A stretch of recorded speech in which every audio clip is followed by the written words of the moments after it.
Hello everyone. Today we will starting with a new chapter that is nothing but electromagnetic induction. Okay. आपण MST CET ची short revision पाहतोय. त्या revision मध्ये तुम्हाला माहिती आहे आपण 2019 ते 2016 या दरम्यान CET ला विचारलेले क्वेश्चन्स आपण सॉल्व करतोय. आपण याआधी 3-4 चॅप्टर संपवलेले आहेत. आज आपण स्टार्ट करतोय इलेक्ट्रोमॅग्नेटिक इंडक्शन. ओके.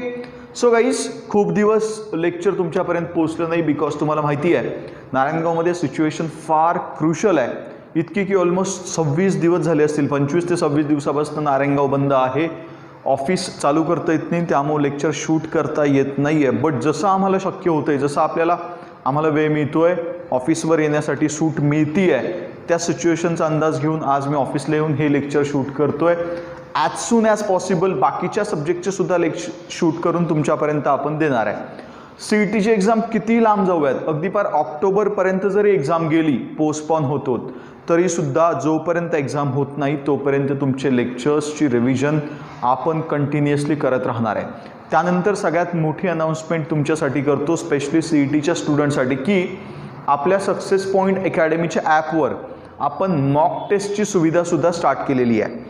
खूप सारे स्टुडंटला मॉक टेस्ट म्हणजे काय माहिती नसेल, तर mock test in the sense ज्या पद्धतीने फायनल CETची एक्झाम तुम्ही देणार आहे, त्यामध्ये एक क्वेश्चन तुमच्यासमोर असेल, 4 ऑप्शन्स असतील आणि त्याला काउंटडाऊन टायमर पण असतो, राईट. आणि तुम्हाला एका पर्टिक्युलर टाईममध्येच ते क्वेश्चन सगळे सॉल्व करायचे आहेत. अशाच पद्धतीची सिस्टम आपल्या ॲपवर आहे. तर ॲज सून ॲज पॉसिबल ती मॉक टेस्ट मी तुमच्यापर्यंत पोहोचवणार आहे. ॲक्च्युली मॉक टेस्ट हे व्हर्जन पेड आहे, बट आत्ता जे माझ्याकडे CETचे स्टुडंट होते त्यांच्याकडनं कोणतीही फी मी चार्ज करणार नाही आहे. ही मॉक टेस्ट तुमच्यासाठी फ्री ऑफ कॉस्ट अवेलेबल करून देणार आहे. आत्ता जस्ट मी ही नवीन फीचर ॲपमध्ये ॲड करून घेतलेलं आहे.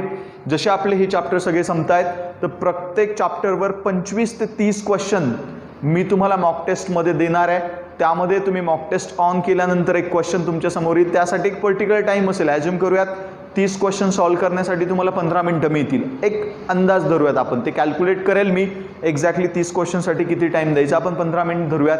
तर ज्यावेळेस तुम्ही मॉक टेस्ट चालू कराल त्यावेळेस 15 मिनिटाचा टायमिंगसुद्धा चालू होईल. तो स्लाइडली कमी होत जाईल, 15 मिनिट, 14 मिनिट, 13 मिनिट, 12 मिनिट या पद्धतीने.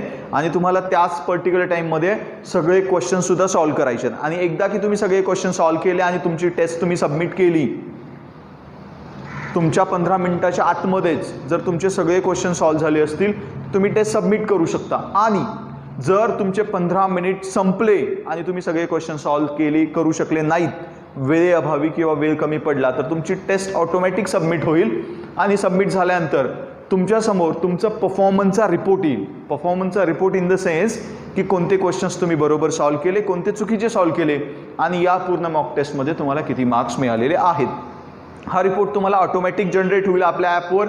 अँड इवन तुम्हाला ज्या क्वेश्चनचे आन्सर जमले नाहीत त्या क्वेश्चनच्या खालीच त्याचं सोल्युशनसुद्धा ऑटोमॅटिक असणार आहे. With the help of that solution तुम्ही तो क्वेश्चन अंडरस्टँड करू शकता. ही नवीन फीचर मी आत्ताच ॲड करून घेतलेलं आहे.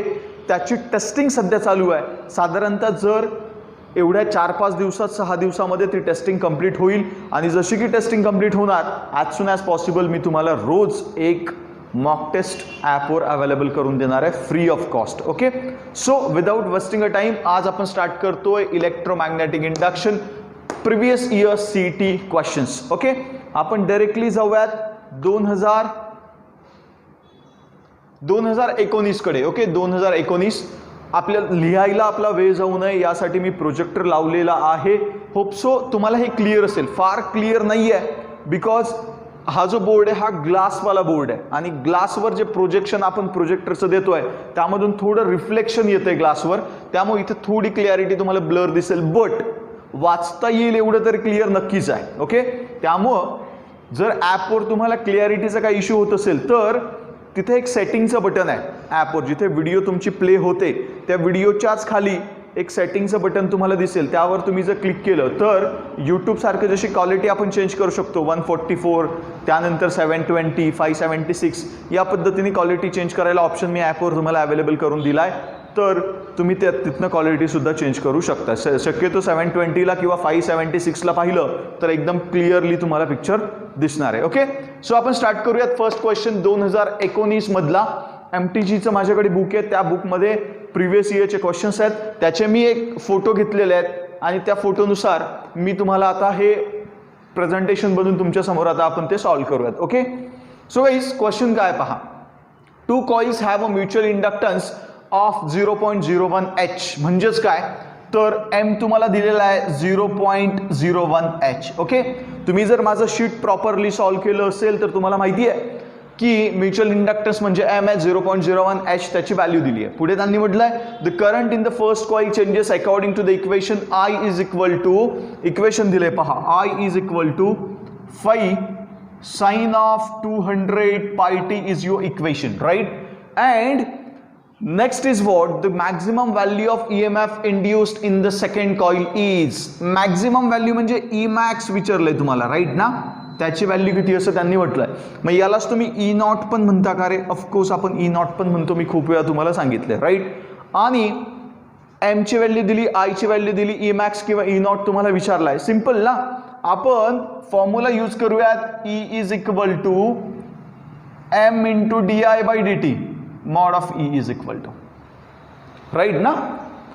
म्युच्युअल इंडक्टन्सचा फॉर्म्युला आहे, खूप वेळा आपण शिकलेला आहे. फॉर्म्युल्यामध्ये व्हॅल्यूज पुटअप करूयात. काय होईल पहा, M ची व्हॅल्यू 0.01,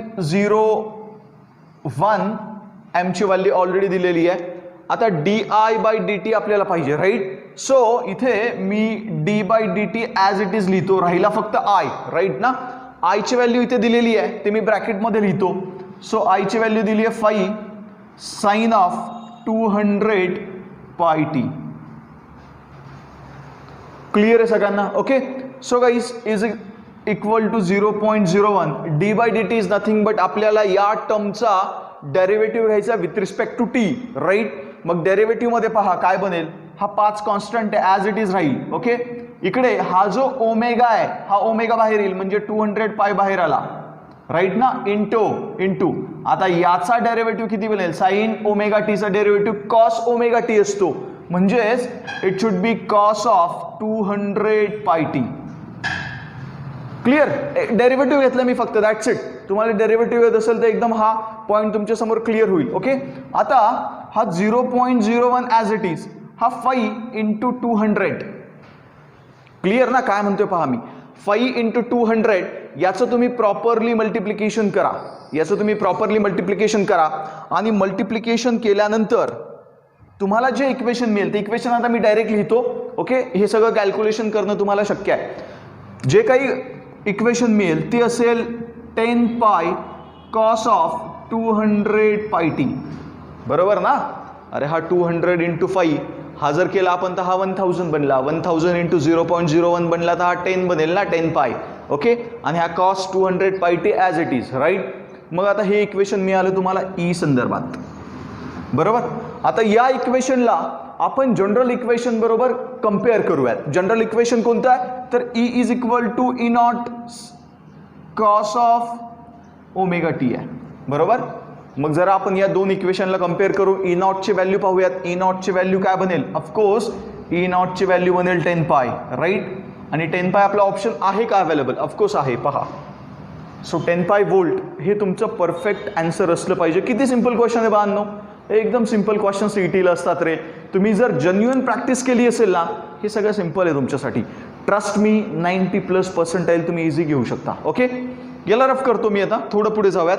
नेक्स्ट क्वेश्चन 2019 मध्ये कोणता विचारला गेलेला आहे, लेट्स सी.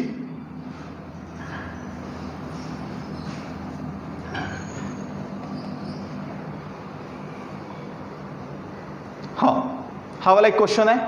काय म्हणतात यामध्ये, एकदम सिंपल क्वेश्चन आहे. In a series LCR circuit आहे, त्यामध्ये R ची व्हॅल्यू त्यांनी दिली आहे 300 ohm, then L is equal to 0.9 H and C is equal to 2 microfarad. Okay, and omega is also there. Omega is equal to 1000 rad per second. The impedance of the circuit is, काय विचारले, impedance of the circuit. See guys, लक्षात राहू द्या, इम्पिडन्सचा formula तुम्हाला सर्वांना माहिती आहे, because यावर खूप सारे न्यूमेरिकल्स MCQs आपण सॉल्व्ह केलेत. खूप सिंपल MCQ आहे हा. Z is equal to R² plus XL minus XC चा ब्रॅकेट स्क्वेअर. हा फॉर्म्युला सगळ्यांना माहिती आहे.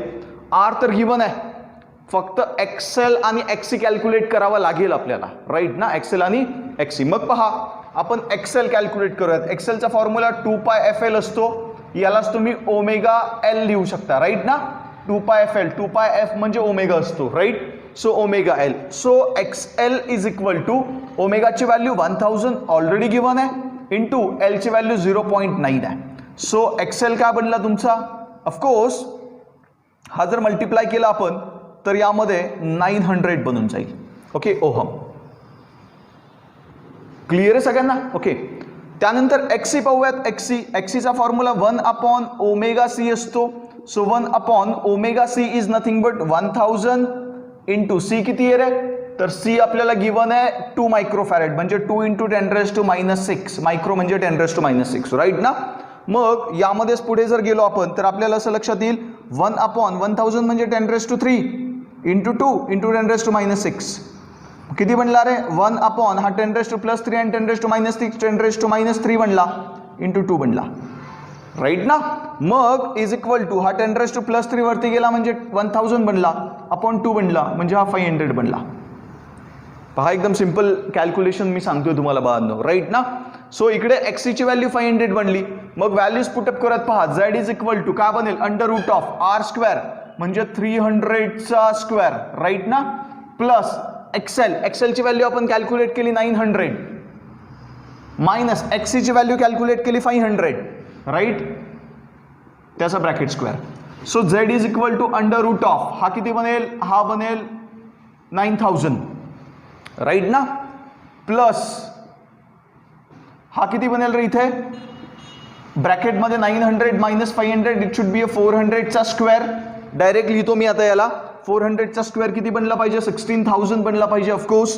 सो हा 16000 बनला, right. So Z is equal to √, किती बनला 25000, right. So Z is equal to याचा स्क्वेअर रूट घेतल्यानंतर 500 बनेल. ओके, 500 ऑप्शन आहे का रे, ऑफकोर्स आहे. पहा हा वाला ऑप्शन तुमचा करेक्ट असला पाहिजे, राईट. सिंपल आहे. झेडच्या फॉर्म्युल्यामध्ये व्हॅल्यूज पुटअप करायच्यात पण एक्सी दिला नव्हता, त्यासाठी हिंट दिली आहे तुम्हाला ओमेगावाली. सो ओमेगाच्या फॉर्ममध्ये तुम्हाला एक्सी कॅल्क्युलेट करता येईल, राईट. सो मी याला रफ करतो. एकदम सिंपल क्वेश्चन होता, सिंपल लँग्वेजमध्ये मी तुमच्या समोर सॉल्व्ह केला. होप सो तुम्हाला हा पॉईंट एकदम क्लिअर असणार आहे. मी आता नेक्स्ट क्वेश्चनकडे जातो. 2019चा आपण दुसरा क्वेश्चन सॉल्व्ह केलेला ऑलरेडी.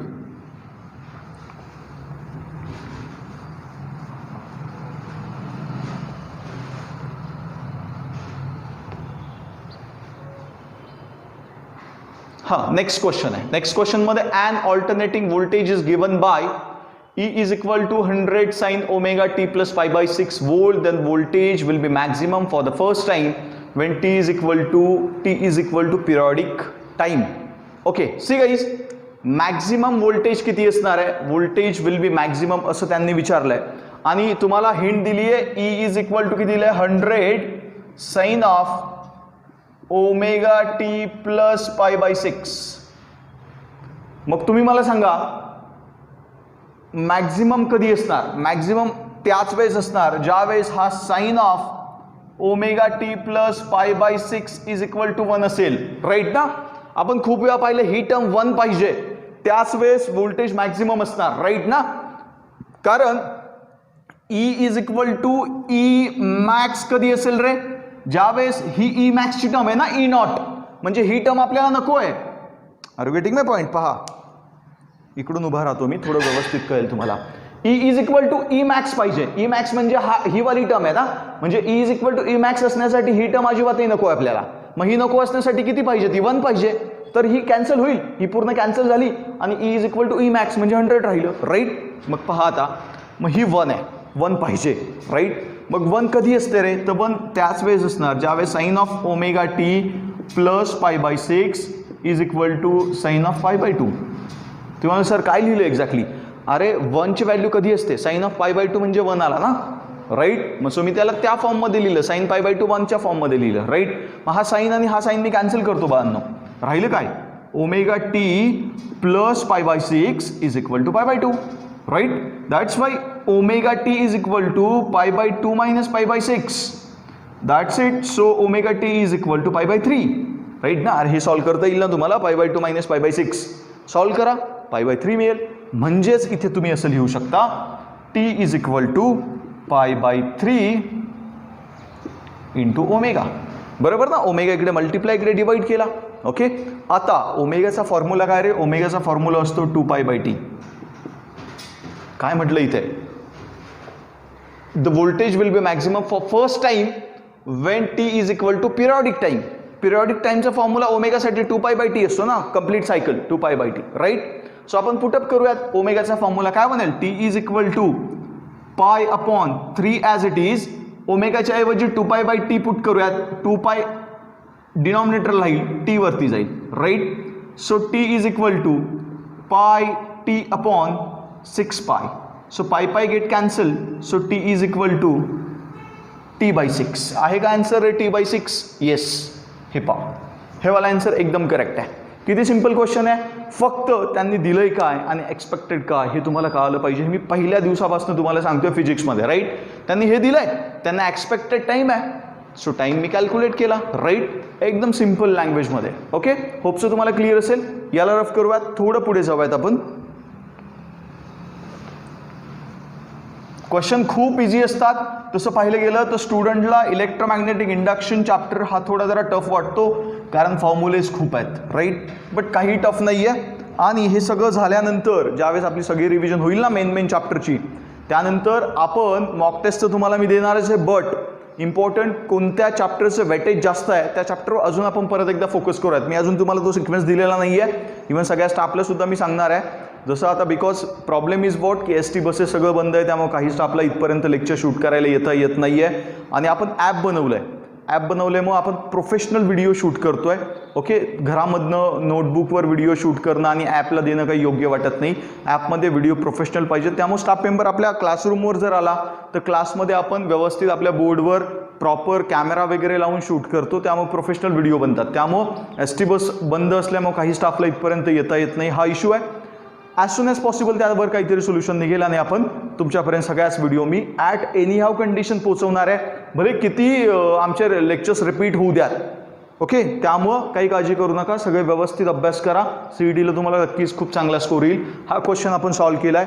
पुढे जाऊयात, थोडं 2018कडे जाणार आहे. 2018चे क्वेश्चन्स आता आपण पाहूयात. काय म्हटलं त्यांनी असं म्हटलं, and alternating voltage E is equal to 200√2 sin 100πt volt is connected to 1 microfarad. Okay, आधी ईचं इक्वेशन लिहून घेऊयात. EMF 200 × √2 sin of 100t. Okay, आणि कॅपॅसिटर दिलाय 1 मायक्रोफॅरेड. ओके, 1 मायक्रोफॅरेड म्हणजे किती लिहिणार आहे आपण? 1 × 10⁻⁻6 फॅरेड लिहिणार, right. Through a AC ammeter the reading of ammeter म्हणजे IRMS तुम्हाला विचारलाय. रिडिंग ऑफ ॲमीटर म्हटलंय ना, मग ॲमीटर काय मेजर करणार? ऑफकोर्स करंट मेजर करणार.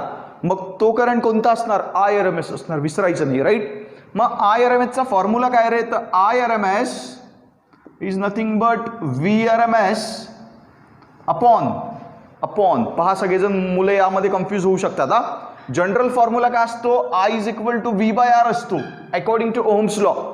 आयच्या ऐवजी IRMS घेतला, Vच्या ऐवजी VRMS घेतला, Rच्या ऐवजी काय घेणार? तर या पर्टिक्युलर सर्किटमध्ये रेजिस्टन्स कोण ऑफर्ड करतोय? तर ऑफकोर्स कॅपॅसिटर ऑफर्ड करतोय, बिकॉज यामध्ये फक्त कॅपॅसिटरच कनेक्ट आहे. मग कॅपॅसिटरनी ऑफर्ड केलेल्या रेजिस्टन्सला आपण काय म्हणतो? आपण कॅपॅसिटिव्ह इंडक्टन्स म्हणतो. काय म्हणतो? Capacitive inductance. आणि तो आपण XC नी डिनोट करतो, राईट ना? कळतंय सगळ्यांना? म्हणजे फॉर्म्युला म्हणला IRMS is equal to VRMS/XC. V ची जागा घेतली VRMS नी, R ची जागा घेतली XC नी. ओके, मग पहा, IRMS is equal to VRMS चा फॉर्म्युला काय रे? VRMS चा फॉर्म्युला असतो Vmax अपॉन √2. काय फॉर्म्युला असतो? Vmax अपॉन √2 अपॉन XC चा फॉर्म्युला काय? 1/ωc, राईट ना? म्हणजेच IRMS is equal to Vmax upon √2 as it is. हा ωc वरती जाईल म्हणजे इंटू ωc बनला, राईट.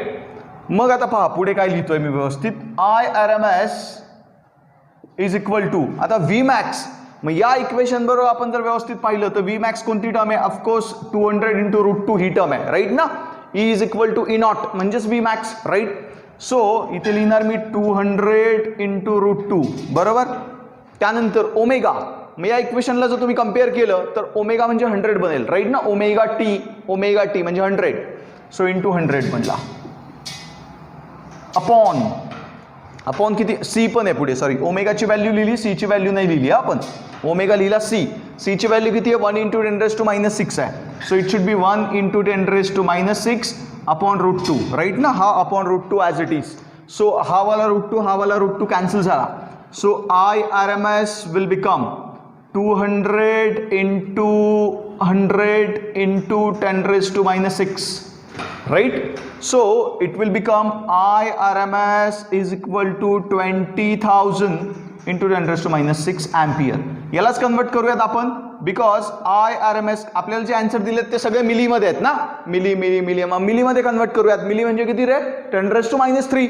मग यातनं 10⁻3 गायब करायचे आपल्याला, म्हणजे काय येणार, इथे येणार 20. 3 पॉईंट मागे आलो मी, म्हणजे 20 राहिले. इकडे किती 10⁻3 राहिला एम्पियर.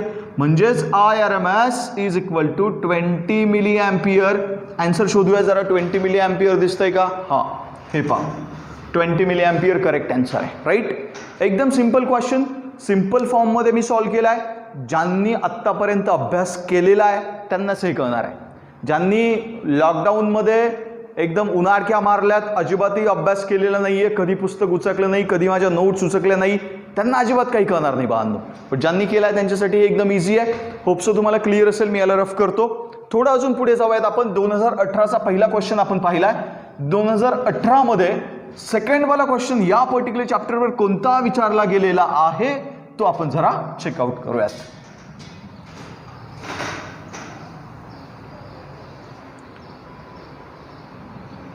हा काय म्हटलंय, an ideal transformer converts 220 volt AC to 3.3 kilovolt AC to transmit a power of 4.4 kilowatt. If primary coil has 600 turns, then alternating current in secondary coil is. बांधनो हा मी तुम्हाला होमवर्कला देतो, बिकॉज मी यावर तुम्हाला खूप सिंपल ट्रिक दिली होती. कधीही ट्रान्सफॉर्मर रिलेटेड क्वेश्चन जर विचारला गेला तर माझी ट्रिक तुम्ही अप्लाय करू शकता. NV, राईट ना. मी काय फॉर्म्युला दिला तुम्हाला, NV दिलाय. NV अपॉन NV ना, NV upon NV, right. Formula मी तुम्हाला दिला NV अपॉन NV. लिहायचं कसं रे, primary to secondary, primary to secondary, primary to secondary, secondary to primary, right. हे मी तुम्हाला शिकवलंय. मग हेच आहे, टर्न्स वगैरे व्होल्टेज वगैरे दिलंय, यामध्ये व्हॅल्यूज पुटअप करा आणि विचारले alternative current in secondary coil म्हणजे IS ची व्हॅल्यू तुम्हाला फाइंड आउट करायला सांगितली. IS ती कॅल्क्युलेट करा. फक्त यामध्ये एक इश्यू तुम्हाला येऊ शकतो मे बी, कारण तुम्हाला इथे पॉवर दिली आहे का. पॉवरचा फॉर्म्युला माहिती आहे, V इंटू I असतो. तो पुटअप करून थोडं लॉजिक वापरा. क्वेश्चन तुम्हाला एकदम इझी आहे. ट्रान्सफॉर्मरचे क्वेश्चन खूप इझी असतात, त्यामुळे हा क्वेश्चन सॉल्व्ह करणं शक्य आहे. हा होमवर्कला आहे. पटकन सगळेजण व्हिडिओ पॉज करतील, क्वेश्चन नोट डाऊन करतील with options, and correct option कोणता आहे ते मला ग्रुपला ॲज सून ॲज पॉसिबल सांगायचं. ओके, मी याला रफ करतो. हा क्वेश्चन दिला आहे मी तुमच्या होमवर्कसाठी. ट्रिक तुम्हाला सगळ्यांना माहिती आहे, NV upon NV, PS SP, right. फक्त करंटचा रेशो अपोजिट आहे, बाकी प्रायमरी सेकंडरी असतो. करंटला सेकंडरी अपॉन प्रायमरी असतो, मी खूप वेळा सांगितलंय. NV अपॉन NV कधीच विसरायचं नाही. ट्रान्सफॉर्मर आला हाच फॉर्म्युला यूज करा, क्वेश्चन इझिली सॉल्व्ह होईल. ओके, मी याला रफ करतो. पुढे जाऊयात थोडं. 2018 मध्ये 2 नंबरचा क्वेश्चन, सेकंडवाला क्वेश्चन मी तुम्हाला दिलाय होमवर्कसाठी. आपण थोडं पुढे जाऊयात.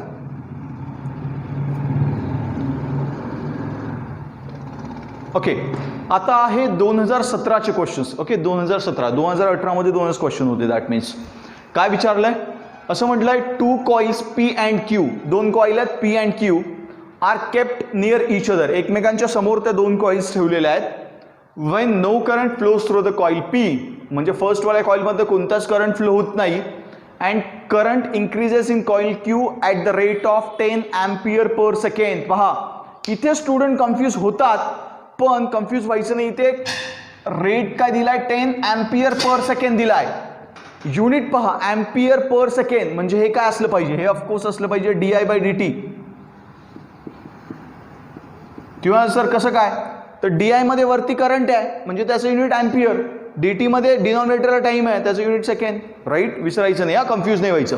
पुढे the EMF in coil P is, EMF in coil P is किती दिलाय 15 मिलीवोल्ट म्हणजे 15 into 10 raised to minus 3 volt. Okay direct लिहितो. When coil Q carries no current and current of 1.8 ampere, I ची व्हॅल्यू दिली आहे 1.8 ampere, flows through the coil P म्हणजे IP चा current आहे हा IP. Okay, then magnetic flux linked with the coil Q is, magnetic flux phi ची value तुम्हाला calculate करायला दिलेली आहे. काय काय दिलंय, di/dt दिलाय, EP दिलाय, IP दिलाय आणि हा वाला फॉर्म दिलेला आहे. मग आपण एक जनरल फॉर्म्युला लिहू, E is equal to M into di/dt. अरे सोनो मॉड ऑफ E लिहितो म्हणजे मी, नाहीतर इथं तुम्ही मायनस कन्सिडर करता ना, मॉड लिहिला त्यामुळे. ओके, थोडं व्यवस्थित करतो, mod of E. Okay, see guys, E ची व्हॅल्यू तुम्हाला दिली आहे which is 15 into 10 raised to minus 3, 15 into 10 raised to minus 3 is equal to M as it is. di/dt तुम्हाला दिलाय 10, राईट ना, 10 दिलाय. हा 10 इकडे मल्टिप्लाय इकडे डिवाइड जर झाला तर 15 into 10 raised to minus 4 बनला is equal to M, right ना. हा 10 जर डिनॉमिनेटरला न्यूमरेटरला गेल्यानंतर 10 raised to minus 1 बनेल म्हणजे हा 10 raised to minus 4 बनला. शॉर्टकट केलं मी जरा. M ची व्हॅल्यू मिळाली. आता फायचा फॉर्म्युला पहा इन टर्म्स ऑफ M. फायचा formula in terms of M into I असतो, लक्षात राहू द्या. मे बी ही पंचलाईन मध्ये घ्या तुमच्या. काय, five is in terms of M into I. मग M तुम्हाला मिळाला, M किती आहे 15 into 10 raised to minus 4 आहे, इंटू I तुम्हाला दिलाय 1.8. याला तुम्ही सॉल्व करा. मी तुम्हाला डायरेक्ट आन्सर देतो, 15 into 1.8 हा 2.7 मिलीपर्यंत जायला पाहिजे, 2.7 मिली वेबर. ओके, मी एक अप्रॉक्सिमेशन कॅल्क्युलेशन केलंय.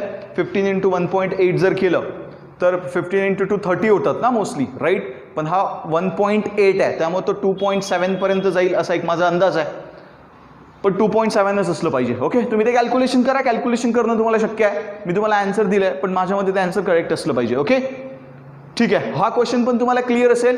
फक्त तुम्हाला या फॉर्म्युलामध्ये थोडं कन्फ्युजन असेल. फॉर्म्युला लक्षात ठेवा, formula of five in terms of M तो असतो M into I. That's it. Okay, question एकदम सिंपल होता, काही लॉजिक नव्हतं. थोडा जरा लेंदी वाटत होता, 4-5 लाईन्स मध्ये दिलाय, बट क्वेश्चन इझी आहे. ओके, क्लिअर झालं असेल. मी याला रफ करतो. थोडं पुढे जाऊयात आपण.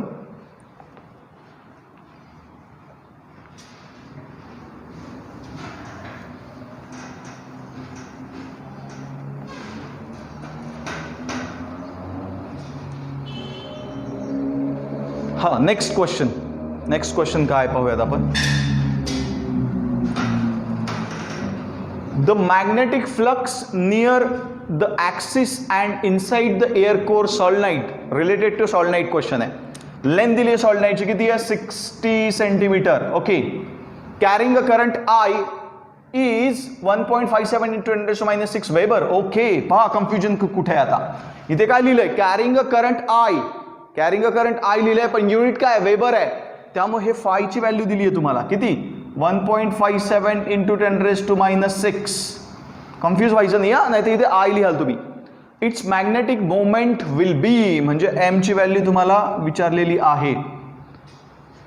त्यानंतर म्यू नॉटची व्हॅल्यू गिवन आहे. पहा बांधो, M ची व्हॅल्यू असते, M चा फॉर्म्युला असतो काय रे, तर NIA असतो M चा फॉर्म्युला. पण इथे तुम्हाला N गिवन नाहीये, I गिवन नाहीये, A पण गिवन नाहीये, राईट. पण तुम्हाला काय दिलंय, फाय दिलाय, बरोबर. मॅग्नेटिक फ्लक्स दिले. मग मॅग्नेटिक फ्लक्सचा फॉर्म्युला काय असतो, BA असतो का रे. Of course, are you getting my point. Magnetic फ्लक्सचा फॉर्म्युला काय असतो, BA असतो. मग तुम्ही मला sir BA in the sense what, तर BA in the sense nothing but this is your magnetic field, this is your area. Are you getting my point. This is your magnetic field and this is your area. So with the help of this 2 points you can solve this question very clearly. तुम्हाला sir आता तुम्ही जर phi दिलेला आहे इथे properly and formula दिलाय BA, magnetic मोमेंटचा formula तर NIA आहे ना, राईट. तर मग phi is equal to BA च्या फॉर्ममध्ये कसं काय सॉल्व करणार, तर B चा फॉर्म्युला लिहा ना बाळांनो. B चा फॉर्म्युला फॉर सॉल्नाइट काय असतो, तर B चा फॉर्म्युला सॉल्नाइटसाठी म्यू नॉट NI/L आहे. Are you getting my point. Put up करूयात, काय बनेल मग, phi is equal to mu naught NI/L into area, right ना. B ची व्हॅल्यू इथनं पुटअप केली, एरिया पुटअप केला, राईट. आता या फॉर्म मध्ये आपण एरियाचा व्हॅल्यू कॅल्क्युलेट करूयात. एरियासाठी पहा काय बनेल, सगळंच मी सॉल्व्ह करून देते. ऍक्च्युली मी तुम्हाला सॉल्व्ह करायला देणार होतो, बट हरकत नाही, मी तुम्हाला एका पर्टिक्युलर स्टेजला आणून देतो, कॅल्क्युलेशन तुम्ही करा. पहा हा एल जो आहे इकडे डिवाइड इकडे मल्टिप्लाय बनेल, म्हणजे काय बनला phi into L is equal to mu naught N I A, right. आता हा mu naught N I multiply एरियाला इकडे डिवाइड होईल, म्हणजेच काय बनला इथे phi L upon mu naught N I is equal to area. बनला का रे? येस. मग आता आपण या फॉर्म्युल्यामध्ये एमच्या फॉर्म्युल्यामध्ये, एमचा फॉर्म्युला किती आहे एन आय ए आहे, त्यामध्ये एरियाची व्हॅल्यू पुट करू. So M is equal to N into I as it is. एरियाचा फॉर्म्युला काय रे phi into L upon mu naught N into I, right. काय काय कॅन्सल होईल, हा एन आय आणि हा एन आय कॅन्सल झाला, राईट. राहिलं काय M is equal to phi L upon mu naught. आला का तुमच्या आन्सरला बरोबर? कसं काय, तर इथे फायची व्हॅल्यू तुम्हाला गिवन आहे, एलची व्हॅल्यू गिवन आहे 60 सेंटीमीटर आणि म्यू नॉट पण गिवन आहे ना. हे पहा आता कॅल्क्युलेशन करणं तुम्हाला सिंपल होईल, राईट. मी काय केलं तर मॅग्नेटिक मोमेंटचा फॉर्म्युला एन आय ए लिहिला, फायचा फॉर्म्युला लिहिला. काय असतो बी ए किंवा ए बी असतो मॅग्नेटिक फ्लक्स, आपण खूप वेळा पाहिलं, राईट. पण बीचा formula related to solenoid mu naught N I by L असतो. त्यावरून मी इथे बीचा फॉर्म्युला जो आहे तो या फॉर्म्युल्यात पुटअप केला, फायचा फॉर्म्युला बनवला, फायवरून एरियाचा फॉर्म्युला बनवला, राईट ना. एरियाचा तो एरियाचा फॉर्म्युला इथे पुटअप केला, जे कॅन्सल होते ते कॅन्सल केलं, एम राहिला five L upon mu not. Values put up करा, आन्सर तुम्ही कॅल्क्युलेट करा. मी तुम्हाला एका पर्टिक्युलर स्टेपला आणून दिलंय जिथनं सॉल्व्ह करणं तुम्हाला शक्य आहे. याच्या पुढे जर तुम्ही आता चुकू शकत नाही, कारण कॅल्क्युलेशन राहतात फक्त, ठीक आहे. आन्सर तुम्ही मला सांगणार, ओके. होप सो क्लिअर असेल तुम्हाला. एकदम सिंपल लँग्वेजमध्ये मी तुम्हाला एका बेस्ट स्टेपला हे आणून दिलेलं आहे एक्झाम्पल, ओके. मी रफ करतो, थोडं पुढे जाऊयात.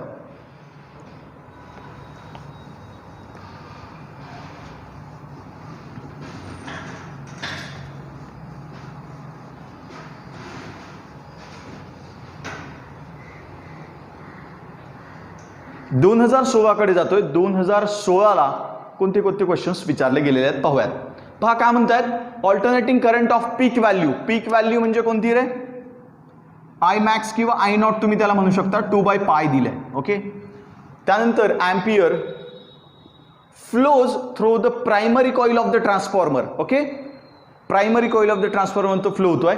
The coefficient of mutual inductance between the primary and secondary coil is 1 henry. एमची व्हॅल्यू दिली आहे 1 हेनरी.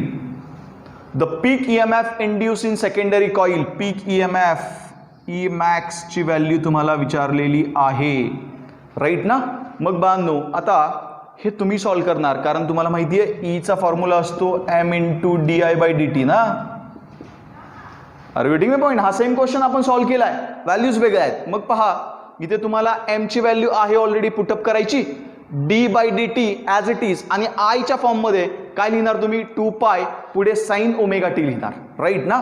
आयचं जनरल इक्वेशन काय असतं रे, I is equal to I naught sine of omega T ना, राईट. मग आय नॉटची व्हॅल्यू आली आहे तुम्हाला 2/π पुढे sine omega T as it is लिहिणार, d/dt म्हणजे त्याचा डेरिव्हेटिव्ह घेणार जसं मग अशी आपण घेतलंय सेम क्वेश्चनमध्ये. आणि मग तुम्हाला ईचं इक्वेशन मिळणार कसं, E not cos of omega T, बरोबर. मग या इक्वेशन बरोबर यातनं मिळालेलं इक्वेशन कम्पेअर करा आणि ई नॉटची व्हॅल्यू तुम्ही सांगा, ओके. जी काही व्हॅल्यू असेल ती तुमची ई नॉटची व्हॅल्यू असेल. क्वेश्चन मी सॉल्व्ह करणार नाही, बिकॉज सेम क्वेश्चन आपण सॉल्व्ह केलेला आहे, फक्त यामध्ये व्हॅल्यूज बदलल्या, दॅट्स इट, बाकी काही केलेलं नाहीये.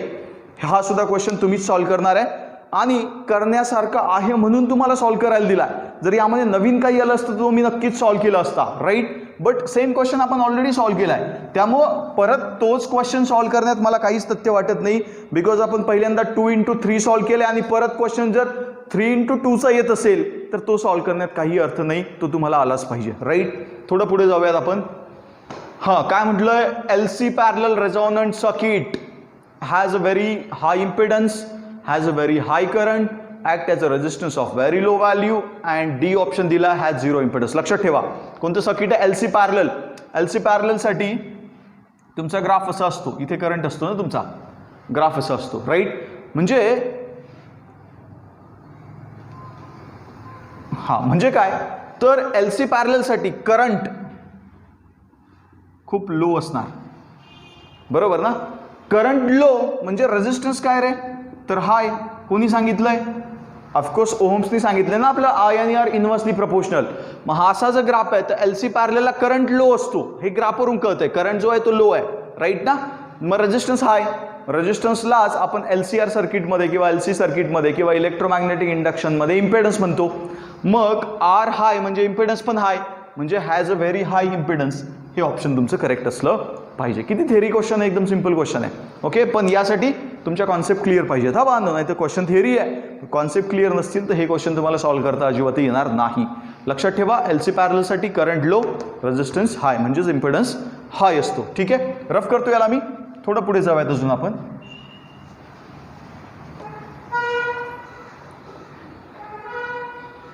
Magnetic flux, next question है. Magnetic flux passing through a coil is initially 4 into 10 raised to minus 4 Weber. It reduces to 10% of its original value in t second if the EMF induced is 0.72 millivolt, then t in second is time विचारलाय बांधव. आणि EMF किती दिलाय 0.72 into 10 raised to minus 3 volt दिलाय, right ना, milli दिलाय. तर तुम्ही सांगा EMFचा formula E is equal to काय असतो रे, phi1 minus phi2 upon T आहे, राईट ना. दोन फाय दिलेत, फाय बाय टी असतो, D phi by D T असतो actually formula general. E is equal to D phi by D T, right ना, जनरल फॉर्म्युला. पण दोन फाय आहेत ना, पहिल्यांदा हा आहे, त्यानंतर त्याला रिड्यूस केलाय 10%नी, त्यामुळे आपल्याला phi1 मायनस phi2 करावं लागेल. पण इथे विसरायचं नाही, इथे मायनस साईन सुद्धा आहे. मायनस साईन कोणी दिलाय रे, तर लेन्सनी दिलाय, त्यामुळे मी इथे सुद्धा मायनस ॲड करतो, नाही तर कन्फ्युजन होऊ शकतं. मायनस ॲड करतो, राईट. मग या मायनसमुळे आपण त्याला शफल करून घेऊयात. काय बनेल मग, हा minus of phi1 plus of phi2 upon t. Okay, really sorry, थोडं चेंज करणार आहे मी यामध्ये, because equation should be E is equal to minus of phi2 minus phi1, right ना. मोस्टली आपण हायर मायनस लोअर किंवा फायनल मायनस इनिशियल करतो, right. त्यामुळे phi1 मायनस phi2 करण्याची चूक अजिबातही करू नका. हा phi2 मायनस phi1च असला पाहिजे. आता याला चेंज करूयात. E इज इक्वल टू हा minus of phi2 plus of phi1 upon t, right ना. मायनसने मल्टिप्लाय करून घेतला आतमध्ये मी, हा जो मायनस आहे त्याने मल्टिप्लाय आतमध्ये करून घेतलं. तो मायनस कुठनं आला, लेन्सनी सांगितलेलं आहे, त्यावर पूर्ण डेरिव्हेशन तुम्ही शिकलेले आहात. मग याला परत शफल करतो. E is equal two plus आधी लिहितो phi1 मायनस नंतर लिहितो phi2 अपॉन टी. मग आपल्याला टी विचारलाय ना यांनी, किती विचारलाय, then second is, then T second is. मग टी इज इक्वल टू काय बनेल, हा टी इकडे गेला, ई डिनॉमिनेटरला येईल. So phi1 minus phi2 upon E, right. Values put up करूयात. सो T is equal to phi1 ची व्हॅल्यू किती आहे, 4 into 10 raise to minus 4, right. 4 into 10 raise to minus 4 minus phi2 म्हणजे किती रे, 10%नी रिड्यूस केलाय. मग 4चा 10% किती बनला, 0.4. So 0.4 into 10 raise to minus 4 upon t किती, सॉरी ई किती आहे, तर ई दिलाय 0.72 इंटू 10 रेज टू मायनस 3. आता याला सॉल्व्ह करणं तुम्हाला शक्य आहे. कसं, तर t is equal to 4 minus 0.4 बनला 3.6 into 10 raise to minus 4 upon 0.72 into 10 raise to minus 3. आता 3.6 आणि 0.72 याला आपण इझिली डिवाइड करू शकतो, राईट ना. 36 इंटू 272 होतात, राईट. सो हा तुमचा आला पाहिजे माझ्या मते 0.5 सेकंड. कॅल्क्युलेशन करून पहा, येईलच. हां, 0.5 सेकंड परफेक्ट आहे. ओके, 0.5 सेकंड तुमचं परफेक्ट आन्सर आहे. कारण हे 36 इंटू 2 केलं तर 72 येतात, पण हा पॉईंट इथे आलाय ना, त्यामुळे 0.5 आला पाहिजे माझ्या मते, राईट. सेकंड, बिकॉज इथे 10 रेज टू मायनस 3 वरती गेल्यानंतर किती बनणार, +3, आणि हा 10 raise to minus 1 as it is राहणार आहे, तो आपल्याला यामध्ये घ्यावा लागेल. ओके, सो अशा पद्धतीने हा क्वेश्चन मी सॉल्व्ह केला आहे. होप सो तुम्हाला क्लिअर असेल. आपण फक्त इथे मी phi1 मायनस phi2 केलं होतं. लक्षात ठेवा, फायनल मायनस इनिशियल होतं, त्यामुळे चुकायचं नाही. ओके, पुढे जाऊयात आपण. मी याला रफ करतो जरा. होप सो हा सुद्धा क्वेश्चन तुम्हाला क्लिअर झाला असेल. काही स्टुडंट म्हणतील सर खूप फास्ट आहे. फास्टच पाहिजे बाळांनो. आता खूप दिवस झाले, इतके दिवस 3-3, 4-4 महिने तुम्ही CETची तयारी करताय आणि तरी फास्ट वाटत असेल तर काहीतरी गडबड करताय, तुम्ही अभ्यास करत नाहीये प्रॉपरली, राईट. मी तर म्हणतो माझ्या स्टुडंटनी एक question within 25 to 30 second solve केला पाहिजे. 30 सेकंदात सॉल्व्ह झालाच पाहिजे. जर होतोय तर तुमची प्रॅक्टिस क्लिअर आहे, जर होत नाही तर काहीतरी गडबड आहे. ओके, रफ करतो याला मी.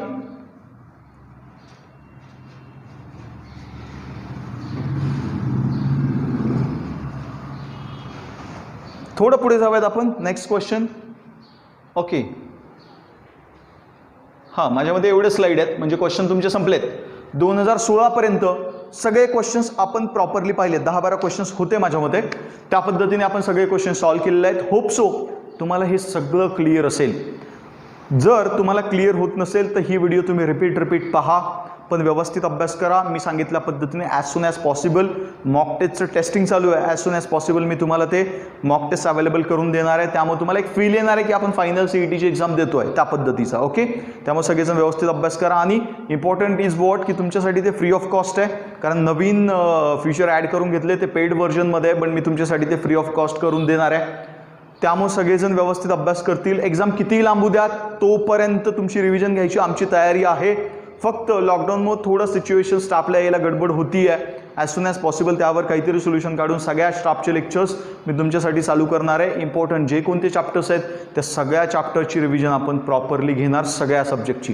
फक्त तुम्ही व्यवस्थित अभ्यास करा आणि व्यवस्थित प्रॅक्टिस करणं तुमची गरजेची आहे. ते तुमच्या हातामध्ये आहे, ते करणं तुमचे गरजेचं आहे. ओके, त्यानंतर आपलं ॲप आल्यामुळं जे व्हिडिओज आपण ॲपवर देतोय ते व्हिडिओज कोणताही स्टुडंट पाहू शकतो. अगदी तुम्ही कोणत्याही गावात बसा, कुठेही बसा, तुमचे ते व्हिडिओ पाहू शकता. त्यामुळं तुमच्याकडे, तुमच्या माहितीमध्ये, तुमच्या कॉन्टॅक्टमध्ये आजूबाजूला जो कोणता स्टुडंट जो आता 12thला गेलेला आहे, 11वी नंतर आता 12वीला गेला आहे, 12वीला त्याचे लेक्चर्स कॉलेजने कदाचित चालू केले असतील किंवा त्यांच्या लोकल क्लासने चालू केली असतील, तर त्यांना रेफरन्स द्या. बिकॉज आपल्या ॲपवर 12th रेग्युलरची बॅच पण चालू आहे, ज्यांना आपण ॲपवर व्हिडिओज आता शूट करून देतोय जसं शक्य आहे तसं. ओके, तर ते जे व्हिडिओज आहेत जे स्टुडंटला आपण रेग्युलरसाठी देणार आहे हे एकदम कमी कॉस्टमध्ये अवेलेबल करून देणार आहे. म्हणजे तुमच्या लोकल क्लास, तुमच्या गावामधला एखादा क्लास 12वीची जी कोणती फी घेत असेल त्यापेक्षा कमी किमतीमध्ये ते व्हिडिओज आम्ही त्या स्टुडंटला देणार आहे.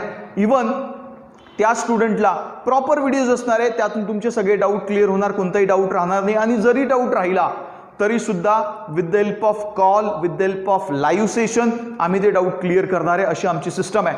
त्यामुळे जे कोणते स्टुडंट आता 12वीला आहेत इन द सेन्स त्यांची 12वी आता चालू झालेली आहे, अशा स्टुडंटला तुम्ही रेफरन्स द्या. त्यांना सूरज सरांचा कॉन्टॅक्ट नंबर द्या, ते सूरज सरांना कॉल करतील आणि आपण ऑनलाईन त्यांना तो कोर्स देऊयात. त्याचा फायदा नक्की स्टुडंटला होणार आहे. त्या स्टुडंटला आपण प्रिलियमसाठी सुद्धा हेल्प करणारे खूप सारे कॉन्सेप्ट ऑनलाईनच्या डोक्यात आहेत आमच्या, ते आम्ही त्या स्टुडंटसाठी देऊयात. इवन आत्ता अजून 10वीचा रिझल्ट लागलेला नाही आहे, साधारणतः या मंथ एंडपर्यंत स्टेट बोर्डचा रिझल्ट एक्सपेक्टेड आहे. CBSE आणि ICSEचा रिझल्ट लागलेला आहे. स्टेट बोर्डचा रिझल्ट एक्सपेक्टेड 30 तारखेपर्यंत, पण आमची 11वी सायन्सची बॅच ऑलरेडी चालू झालेली आहे. त्यामुळे ज्या स्टुडंटला कॉन्फिडन्स आहे की मला चांगले पर्सेंटेज पडणार आहे आणि मी सायन्सलाच ॲडमिशन घेणार आहे, त्या स्टुडंटला सुद्धा रेफरन्स द्या. अजिबात वेळ वाया घालू नका. आमची 11वीची बॅच ॲपवर चालू झालेली आहे. त्यामुळे त्यांनी सुद्धा आमचं ॲपचं पॅकेज जर बाय केलं, त्यांना सुद्धा ते कमी फीजमध्ये आम्ही अवेलेबल करून देणार आहे. तर कमी फीजमध्ये तुम्हाला चांगल्याच क्वालिटीचे व्हिडिओ लेक्चर्स आम्ही तुमच्यापर्यंत पोहोचू. त्यामुळे तुमच्या रेफरन्समध्ये जे कोणते स्टुडंट असतील त्यांना नंबर द्या, त्यांनी फोन केला तर आम्ही त्यांना एक्स्ट्रा माहिती सुद्धा देऊ आणि त्यानंतर त्यांचं ॲडमिशन कन्वर्ट करून घेऊयात. ओके, अशा पद्धतीने आपला EMI चॅप्टर क्लिअर झाला आहे. नेक्स्ट लेक्चरमध्ये आपण नवीन चॅप्टरवर फोकस करूयात. तोपर्यंत सगळेजण व्यवस्थित अभ्यास करतील, स्वतःची काळजी घेतील. तुम्हाला सर्वांना माहिती आहे बाळांनो, अनलॉक आपण चालू केले आहेत. आपण अनलॉकमध्ये सुद्धा पेशंट खूप वाढत आहेत. परिस्थिती अशी आहे, नारायणगावमध्ये सुद्धा रोजचे 3 ते 4 पेशंट मिळत आहेत. अशी एकदम भयानक परिस्थिती आहे. इतकी भयानक आहे की थोड्या दिवसांपूर्वीच कदाचित तुमच्यापर्यंत बातमी पोचली असेल, जुन्नर तालुक्यामध्ये 23 ते 24 वयाचा एक मुलगा कोरोनामुळे त्याची डेथ झालेली आहे. तो माझा मित्र होता अँड त्याचं वय खूप कमी होतं. तो राजकीय म्हणजे पॉलिटिकल क्षेत्रामध्ये सुद्धा चांगला होता, त्याचं कॉन्टॅक्ट खूप चांगलं होतं. त्याला कोरोना झाला होता आणि त्याची डेथ झाली आहे. म्हणजे इतक्या कमी वयात सुद्धा डेथ होणं होती आहे, जी आपण डोळ्यांनी पाहिली आहे. त्यामुळे परिस्थिती भयानक आहे. पेशंट दिवसेंदिवस वाढत आहेत. आत्ताशी ग्रामीण भागामध्ये पेशंट वाढायला सुरुवात झाली आहे. इथून मागे आपण लॉकडाऊनमध्ये घरातच होतो, पण पेशंट आपल्याकडे नव्हते. आता अनलॉक झालं आहे आणि पेशंट आपल्याकडे भेटायला लागलेत. त्यामुळे सगळेजण स्वतःची व्यवस्थित काळजी घेतील. काळजी घ्या आणि घरात राहूनच अभ्यास करा. Okay, thank you so much. Take care. Next लेक्चरमध्ये नवीन चॅप्टर आपण स्टार्ट करणार आहोत. Okay, thank you.